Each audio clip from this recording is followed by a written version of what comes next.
ذرا توجہ فرمائیے. حضرت خالد بن ولید کا نام سنا ہے؟ یہ سیف اللہ ہے، اللہ کی تلوار. حضرت خالد بن ولید نے اپنی بیوی کو طلاق دے دی اور بڑا عرصہ وقت اچھا گزرا، طلاق ہو گئی، بیوی چلی گئی. ایک باغ بھی دیا تحفے میں. بعد میں ایک آدمی پوچھنے لگا حضور آپ نے بیوی کو طلاق دے دی، کیا معاملہ تھا؟ آپ فرمانے لگے کوئی مسئلہ نہیں، میری بیوی بڑی نیک تھی، پرہیزگار تھی، اچھی تھی، فرما بردار. انداز دیکھیے گا. کہنے لگا جناب عجیب بات ہے، طلاق بھی دے دی اور اچھی بھی بڑی تھی، کس بات پہ طلاق دی؟ آپ فرمانے لگے وہ میرے ساتھ 27 سال رہی ہے. کتنے سال؟ اور میں انتظار کرتا رہا ہوں. میرے نبی پاک صلی اللہ علیہ وسلم نے فرمایا جس کو اللہ تکلیف نہیں دیتا اس سے اللہ ناراض ہوتا ہے. میں نے 27 سال انتظار کیا، اس کے تو کبھی سر میں درد نہیں ہوا تھا. تو آپ فرماتے ہیں میں نے اسے ایک باغ دے کے بھیج دیا اس کے میکے.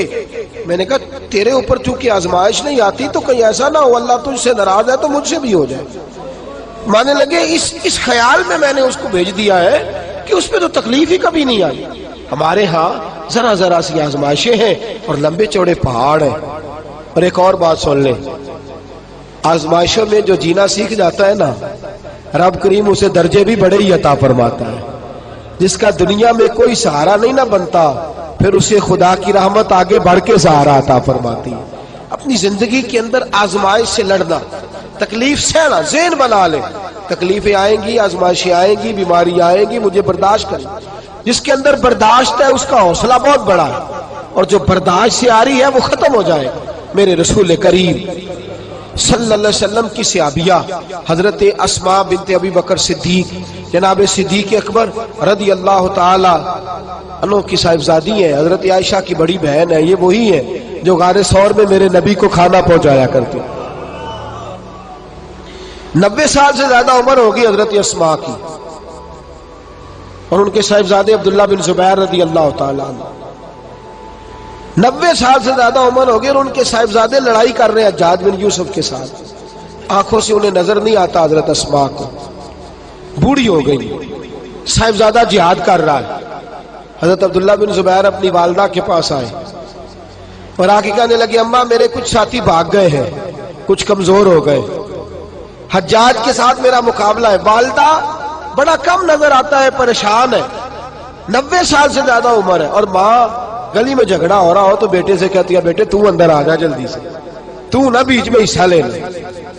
والدہ سے آ کے پوچھتے ہیں اماں میں کیا کروں، حجاج کے خلاف لڑ رہا ہوں، بہت سارے ساتھی کچھ چلے گئے ہیں ڈر کے، کچھ جو ہے وہ کمزور پڑ گئے، کچھ نے وہ بزدل نہیں ہے، وہ کمزور نہیں، لیکن انہوں نے حکمت سمجھی ہے تھوڑی دیر کے لیے چلا جانا.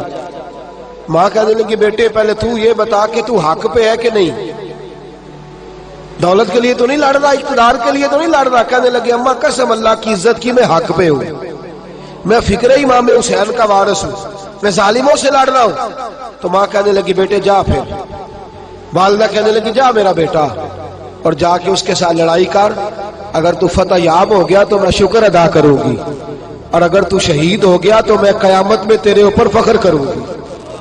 تو کہنے لگے اماں وہ بڑے ظالم ہے، بوڑھی ماں کا حوصلہ دیکھ، وہ بڑے ظالم ہے، وہ تو مسلح کر دیتے ہیں، ناک کان گلا کاٹ دیتے ہیں، اتنا سخت میرا دشمن ہے. والدہ کہہ رہی ہے بیٹے سے، 90 سال کی بوڑھی اماں کہتی ہے بیٹا بکری کو ذبح ہوتے وقت تکلیف ہوتی ہے، کھال اترتے وقت تکلیف نہیں ہوتی. تکلیف تجھے ایک وقت ہوگی جب تیر لگے گا، جب تلوار لگے گی. ناک کان کاٹتے تجھے کیا تکلیف ہوگی، اللہ تجھے زیادہ اجر عطا فرمائے گا. جا مجھے بہادر کی ماں بننے کا شرف دے، بزدل کی ماں بننے کا شرف نہ دے. یہ دلیر ماں کا حوصلہ. یہ لفظ کیا کہ بیٹے کو بھیجا. حضرت عبداللہ بن زبیر لڑے، 14 دن تک آپ کی لاش لٹکی رہی، لیکن 14 دنوں تک آپ کے وجود سے خوشبو ہی آتی رہی. حجاج بن یوسف نے آپ کی ماں کو بلایا، حضرت اسماء آئی، کہنے لگا تجھے پتہ ہے تیرے بیٹے کی لاش لٹک رہی ہے؟ کہنے لگی کیا کہا؟ لٹک رہی ہے؟ ہاں تیرے بیٹے کی لاش لٹک. کیا کہتے ہو؟ تیرے بیٹے کی لاش لٹک رہی ہے. پھر بتا لو. تیرے بیٹے کی لاش لٹک رہی ہے.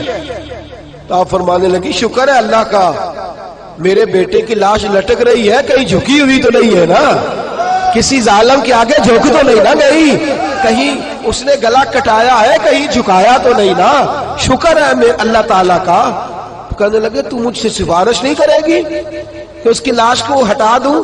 آپ فرمانے لگے جس رب نے اسے شہید ہونے کا حوصلہ دیا ہے وہ اسے قبر کی اعلیٰ جگہ بھی عطا فرمائے گا۔ حضرت عبداللہ بن زبیر جنت المعلی میں آرام فرما رہے ہیں، اور سرخیل ہے وہاں کے مسلمانوں کے عزیزوں، تکلیفوں کو آگے بڑھ کے وصول کرنا۔ ذرا ذرا سی بات پہ لوگ چیختے چلاتے کفر بولتے ہیں، گھروں میں فوتگی ہو جائے تو کفر۔ حضرت جعفر طیار شہید ہوئے، حضرت علی کے سگے بھائی تو ان کے گھر کی عورتیں رونے لگی، حضور نے فرمایا جاؤ انہیں چپ کراؤ۔ صحابہ گئے، خاموش نہیں، پھر رونے لگی، فرمایا چپ کراؤ انہیں، پھر چیخنے لگی۔ تیسری بار حضور نے فرمایا نہیں چپ کرتی تو ان کے منہ میں خاک ڈال دو، انہیں پتہ نہیں جو بیان کرے سر پھاڑے اور اپنے چہرے پر اپنے ہاتھ مارے وہ تو میری امت میں شامل ہی نہیں ہے، تو میری امت میں شامل ہی نہیں۔ میرے عزیزوں، شریعت اسلامیہ حوصلے کی بات کرتی ہے، صبر کی بات کرتی ہے۔ گھروں کے اندر ذرا ذرا سی بات پہ بے صبری کرنا، ذرا دو چار جملے بھی ہم ہضم نہیں کر سکتے، ایک بے رخی بھی ہم ہضم نہیں کر سکتے، تھوڑی دیر کے لیے بھی کوئی آنے والی تکلیف ہم برداشت نہیں کرتے۔ بے صبری ہے، ہماری کم حوصلہ ہے اور تحمل مزاجی سے دور چلے گئے ہیں، اس لیے ہمارے غم بھی روز بروز بڑھتے چلے جا رہے ہیں۔